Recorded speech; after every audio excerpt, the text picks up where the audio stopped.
नमस्कार मित्रांनो, unknown farmer 1969 हे यूट्यूब चॅनल तुमचे पुन्हा एकदा सर्च स्वागत. मित्रांनो, आपण सोयाबीन तूरचे जे वेगवेगळे व्हिडिओ टाकत असतो त्याच्यामध्ये मित्रांनो आज जो व्हिडिओ आपण टाकणार आहोत त्यावरती तुम्हीच सांगायचं आहे की नेमकेपणाने याच्यात काय करता येईल. जर बघितलं मित्रांनो तर समोर बघा आपल्याला हरिण दिसतंय. आता हे प्राणी इकडे तिकडे हिंडत राहतात, त्यांचं काय थोडंफार नुकसान होते, त्यामुळे आपण तेवढं जुमानत सुद्धा नाही.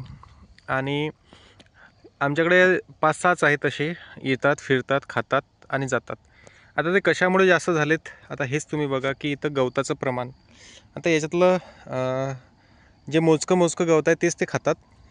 परंतु मित्रांनो, आता ही परिस्थिती का झाली, काय झालं की सोयाबीन काढणी झाली आणि त्यानंतर मोजकेच दिवस मिळाले, म्हणजे साधारणतः 4-5 दिवसच.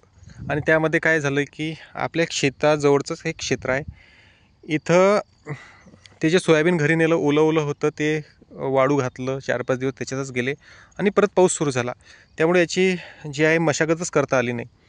त्यामुळे हे तण भयानक वाढलं.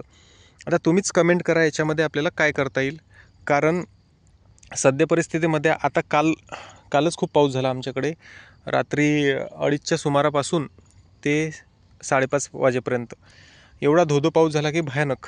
आणि अजून महाराष्ट्रभर आता पाऊस जे सांगितलं आहे की जाते की 7 तारखेपर्यंत पाऊस आहे फक्त, परंतु काही सांगता येत नाही, पुढं पण तो वाढेल, लांबेल. आता याच्यामध्ये मित्रांनो मजूर लावून जर याची काढणी केली तर खूप मजुरी लागणार, तो शेवटचा पर्याय आहे. परंतु तुम्ही कमेंटच्या माध्यमातून सांगा की अजून याच्यामध्ये दुसरे काय काय पर्याय अवलंबता येतील की हे गवत जाईल किंवा दबेल आणि आपल्या तूर पिकालासुद्धा त्याचं नुकसान होणार नाही. आता तुम्ही बघू शकता की अर्ध्या क्षेत्रामध्ये अशीच परिस्थिती निर्माण झालेली आहे आणि तूर भरण्याच्या अवस्थेत आहे, कारण पाऊस झाला त्यामुळे ती जास्त अजून बहरली. याचा आपण सेपरेट व्हिडिओ टाकला होता तूर पिकामध्ये नेमकेपणाने किती अंतर पाहिजे तो, आणि त्याच क्षेत्रातील हे असं एकंदरीत गवताचं प्रमाण झालेलं आहे. आता बघा आतमध्ये कुठं गाजर गवत, कुठं हे, याला तुमच्याकडे काय म्हणतात ते सुद्धा कमेंट करा. असे पाथरी, याला आमच्याकडे पाथरी म्हणतात. त्याचबरोबर हे काटेरी जे धरणामधून किंवा नदीमधून आपल्या शेतात येते ते एक गवत, असे कित्येक गवताचं प्रमाण आहे. आणि काही काहींना बी आलं आहे, म्हणजे आता जर हे असंच राहिलं तर पुढच्या वर्षी आणखी याला काहीच करता येणार नाही. आणि एक तर गंभीर गवत आहे आमच्याकडे काटेरी, जे जनावरं खातात एका लिमिटपर्यंत, त्यानंतर ते खात नाही, ते सुद्धा तुम्हाला मी खाली दाखवतो.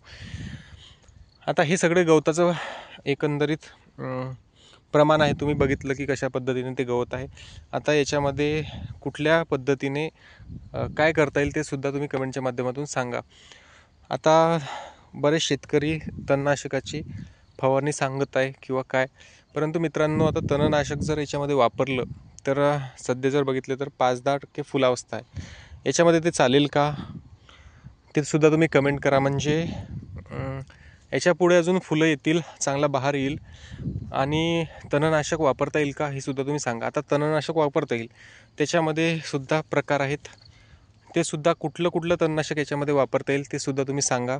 आता शक्यतोवर साकीत तुरीमध्ये सुद्धा चालते आणि खालीच आपल्याला मारायचं आहे, म्हणजे तुरीवरती ते उडत नाही, परंतु कुठं उडेल, इथं खोडापर्यंत ते उडेल.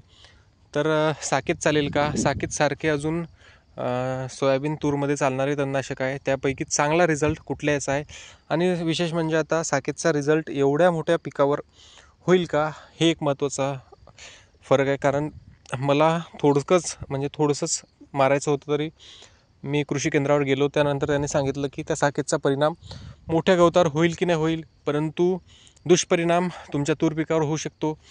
दुष्परिणाम असा की त्याच्यामध्ये तुमची फुलगळ हे पूर्णपणे होऊ शकते किंवा काही प्रमाणात फुलगळ होऊ शकते. ह्या सगळ्या गोष्टी त्यांनी सांगितल्या. आजचा जो आपण व्हिडिओ बनवलेला आहे त्याच्यामध्ये तुम्हीच सांगा, तुम्हीच एखादी उपाय सांगा की कशा पद्धतीने याच्यामध्ये आपल्याला एकंदरीत तणनाशक घेता येईल का, किंवा असं कुठलं तणनाशक घेता येईल की त्याच्यामुळे आपल्याला फायदा होईल आणि आपल्या तूर पिकाला कुठल्याच प्रकारे नुकसान होणार नाही. पहिला आणि शेवटचा जो पर्याय आहे की मजुरातून हे सगळं सोंगणी करणे. आता वातावरण खुलेल त्यानंतर सगळ्या गोष्टी होतील. मजूर जर बघितलं तर आता याची छाटणी करू शकतो आपण, परंतु ह्या कमी खर्चात किंवा एखादा असा उपाय की तो आपण करू आणि आपले पैसेसुद्धा वाचतील, आपल्या पिकाला कुठल्याच प्रकारे नुकसानसुद्धा होणार नाही. अशा पद्धतीने तुम्हीसुद्धा कमेंट करा याच्यामध्ये. तर मित्रांनो, अशी परिस्थिती झालेली आहे आणि संपूर्ण महाराष्ट्रभर पावसाची अशीच परिस्थिती आहे. काल आमच्याकडे धोधो पाऊस झाला, सुमार 4 तास कंटिन्यू, एवढा की पावसाळ्याप्रमाणे. आता पावसाळाच म्हटलं तर काय 6 महिने राहतो काय, कारण आपल्याला माहीत आहे मेपासून ते आत्तापर्यंत हा पाऊस धोधो पाऊस आहे. आणि फार मोठी ही स्थिती आहे, गंभीर परिस्थिती शेतकऱ्यावर आलेली आहे. आता बाकीची पिकं तर खूप नुकसान आहे बाकीच्या पिकांचं. तर मित्रांनो, पुन्हा एकदा तुम्हाला जर व्हिडिओ आवडला तर लाईक करा, सबस्क्राईब करा, शेअर करा आणि कमेंट करा की काय नेमकेपणाने याच्यात आपल्याला घेता येईल. तर भेटूया नवीन व्हिडिओ घेऊन. तोपर्यंत धन्यवाद.